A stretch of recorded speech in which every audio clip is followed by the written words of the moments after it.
organisé une rencontre ce mercredi, une rencontre à l'intention de tous les acteurs du processus électoral en cours pour mieux les sensibiliser. Une journée d'information placée sous le thème la FOSEL 2013 et la sécurisation des élections législatives du 21 juillet prochain. Rappelons que la FOSEL est un dispositif de prévention des violences électorales. Cassandra Anaoui, Aménassignon.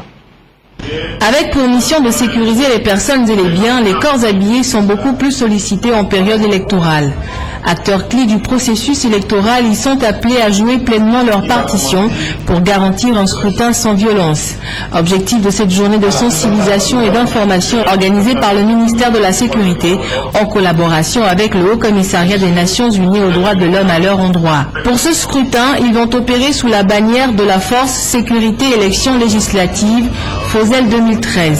Un cadre qui permettra aux forces de l'ordre d'assurer la tranquillité publique avant, pendant et après les élections législatives. Permettez-moi de m'adresser à la FOSEL 2013, cet outil indispensable à la sécurisation du processus électoral. À ce titre, elle a bénéficié d'une formation adéquate sur les règles pratiques de la gestion des élections sous la supervision de la CENI. Nous vous invitons donc à l'application stricte de ces principes, en particulier la règle d'impartialité, de traitement équitable et du respect scrupuleux des règles régissant l'usage de la force. Le gouvernement a demandé au ministère de la Sécurité et de la Protection civile d'assurer la partie sécurité. La finalité pour nous, c'est de réussir des élections apaisées, de réussir des élections sans violence. Nous en avons eu en 2007, nous en avons eu en 2010, et c'est un défi pour nous de réussir ces élections en 2013. Pour ces élections législatives, plus de 60 000 forces de défense et de sécurité seront déployées sur toute l'étendue du territoire national. C'est pour sécuriser ces élections législatives qu'une force dénommée Force Sécurité Élections Législatives 2013, et la force a été mise sur pied par décret présidentiel. Nous voudrions que la population aussi joue sa partition dans la réussite de ce processus. Il faut éviter les provocations. Il faut qu'aujourd'hui les Togolais considèrent les périodes électorales comme des périodes normales. La sécurité en période électorale est une mission qui incombe non seulement aux forces de l'ordre, mais aussi à tous les acteurs de la vie sociopolitique. Chacun, à quelque niveau qu'il soit, est appelé à jouer sa partition. Et toujours dans la dynamique des préparatifs des prochaines élections au Togo, la Haute Autorité de l'Audiovisuel et de la Communication a procédé ce mercredi au tirage au sort du passage des candidats sur les médias officiels du 8 au 18 juillet. Les candidats diffuseront leurs messages dans un ordre établi. Ils sont au total 26 regroupements de partis politiques et candidats indépendants à se mettre en ordre de bataille pour la campagne électorale. C'est sous l'œil vigilant d'un huissier de justice que la Haute Autorité de l'Audiovisuel et de la Communication a procédé au tirage au sort pour le passage des candidats sur les médias publics.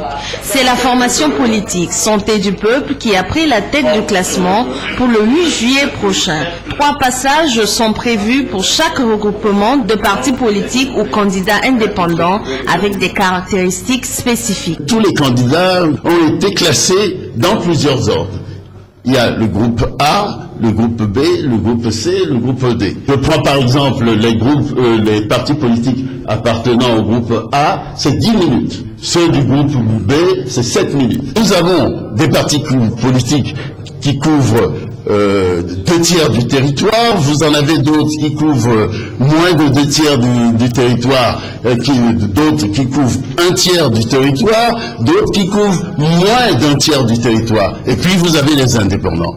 Et l'équité veut que celui qui couvre 2/3 du territoire soit logé à une meilleure enseigne que celui qui ne couvre qu'un tiers du territoire. Ils sont au total 26 partis politiques et candidats indépendants à être en compétition. Pour les représentants des candidats, la cérémonie a observé toutes les règles de transparence. Et ce tirage a été fait en présence du Canadien ici, de justice. Donc apparemment, rien n'a été fait que de travers. Tout est fait dans l'ordre. Avec la présence de l'huissier qui a certifié la cérémonie, à l'ANDP, nous avons accepté dans la totalité la cérémonie qui a été faite. Au cours de cette cérémonie présidée par Biosé Kokutozu, président de la HAC, les candidats ont été rassurés pour une entière disponibilité de l'institution à accompagner la campagne électorale en toute transparence. Pour ce qui concerne la HAC, nous leur demandons quand est-ce qu'il faut envoyer les choses pour les amener au moins 72 heures avant. S'ils les amènent 72 heures avant, nous aurons le temps de visionner et de pouvoir corriger et d'amener les choses à la diffusion dans de bonnes conditions. Les candidats sont ainsi tenus de déposer leur message auprès de la Haute Autorité de l'Audiovisuel et de la Communication pour vérification. Ceci 72 heures avant le début de la campagne. Toujours au Togo, les députés togolais siégeant au Parlement de la CEDEAO étaient face à la presse ce mercredi. Objectif, sensibiliser les citoyens d'abord sur l'existence de cet organe peu connu par les populations et sur les activités qui le mènent en matière de renforcement de l'intégration régionale. Norbert Dansou. Leurs actions ne sont que trop peu connues du grand public ou du citoyen dont ils ont mandat auprès du Parlement de la CEDEAO. Et pourtant, de sections en réunion délocalisées dans les pays membres, ils ne cessent de mettre en place des mécanismes d'une intégration réussie, de porter haut l'image de cette institution régionale qui peine toujours à s'affirmer. Et pour cause, le commerce intracommunautaire ne fait que 10% des échanges. Les obstacles sont nombreux. Le premier, d'abord, c'est le non-respect des textes communautaires, puisque la CEDEAO a été créée justement pour que les pays membres puissent échanger, pour développer leur économie. Et il y a aussi d'autres obstacles au niveau des infrastructures. Au niveau de la... Bon, quand je dis libre circulation, ça fait partie des textes, puisque les textes prévoient la libre circulation des personnes et des biens. Il y a aussi la souveraineté. Chaque pays veut protéger son marché. Donc, cela fait que le commerce ne se fait pas aisément. Autre sujet ayant retenu l'attention de ces parlementaires au sein de l'organe régional et qui a fait l'objet de discussions au cours de cette conférence de presse, le renforcement de la lutte contre la pauvreté, la question de la monnaie unique, la stratégie d'accélération de la couverture universelle santé en Afrique de l'Ouest et les crises sociopolitiques et sécuritaires. Il y a aussi un grand obstacle, celui de l'instabilité dans la plupart des pays membres de la CEDEAO.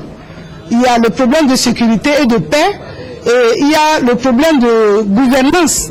Et pour ces députés togolais siégeant au Parlement de la CEDEAO, les solutions existent déjà à tous ces problèmes et les États doivent agir. Les pays disposent des outils. Il suffira de les mettre en œuvre. Donc au niveau des gouvernants, c'est qu'ils revisitent tous ces tests-là et qu'ils puissent les mettre en application. Et aussi peut-être prévoir, s'il y a lieu, des sanctions pour ceux qui n'appliquent pas les tests. Mais comment agir efficacement alors que le Parlement de la CEDEAO est demeuré jusque-là un organe consultatif? Toute la question est là. C'est pourquoi le projet d'acte additionnel en cours de validation devrait pouvoir résoudre ces problèmes et donner plus d'air à cette institution qui en ce moment jouera un rôle de co-décideur et pourra ainsi donc légiférer. Hors du Togo, en Égypte, la situation est toujours tendue. Des centaines de milliers de personnes réunies sur la place Tahrir attendent de connaître le sort de Mohamed Morsi. L'ultimatum de l'armée a expiré. Les militaires avaient donné un délai de 48 heures au président pour répondre aux revendications de l'opposition. Ils sont prêts à attendre quelques heures de plus s'il le faut sur la place Tahrir. Depuis dimanche, ils sont des centaines de milliers pour demander le départ du président Morsi. L'ultimatum de 48 heures lancé par l'armée au chef de l'État pour satisfaire les revendications du peuple a expiré depuis 90 minutes. Je demande à Morsi d'apprécier ce peuple. La situation ne tournera pas à guerre civile. Démissionner comme les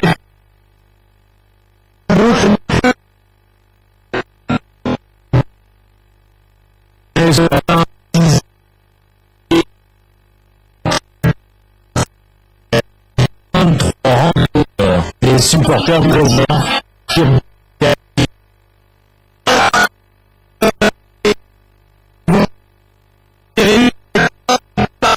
le mouvement affirme qu'aujourd'hui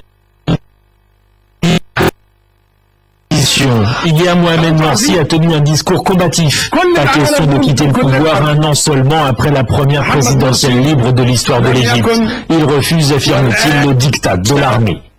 Deux Égyptes face à face et l'armée en arbitre dans les artères conduisant à la place Tahrir en marge des opposants les plus radicaux.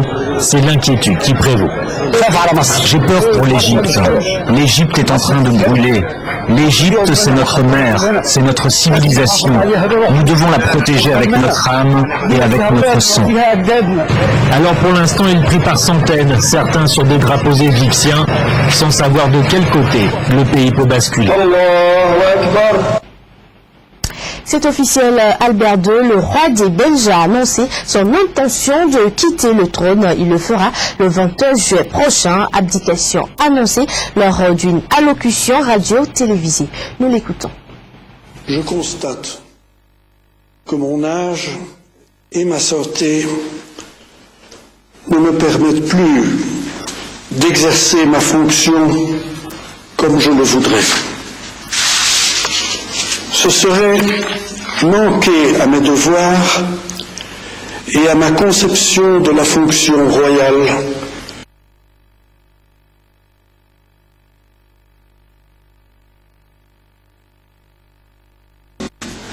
J'estime de passer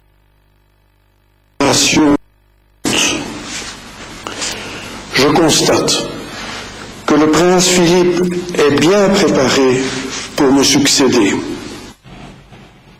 On en vient à l'affaire Snowden qui a viré à cet incident diplomatique.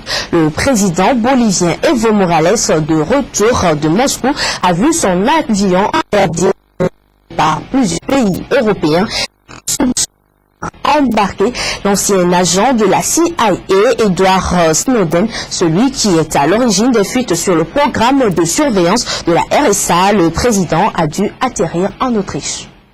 Aéroport de Vienne, et à bord de cet avion Evo Morales, le président bolivien a finalement pu quitter la capitale autrichienne après être resté bloqué ici pendant 13 heures.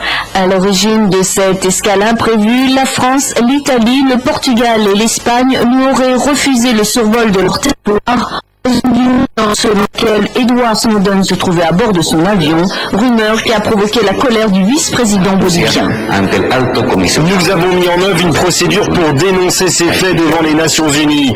Nous irons aussi devant le haut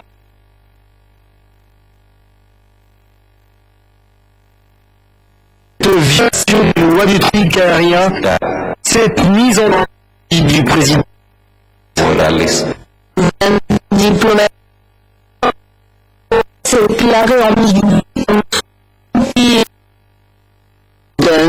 l'ancien consultant de la NSA recherché pour espionnage par Washington aurait demandé l'asile à 21 pays et serait aux dernières nouvelles toujours réfugié à Moscou. Quant à Evo Morales, son appareil est arrivé aux Canaries pour une escale avant de regagner la Bolivie. Ainsi se referme cette édition. Merci de nous avoir suivis. Très bonne suite des programmes sur la chaîne du futur.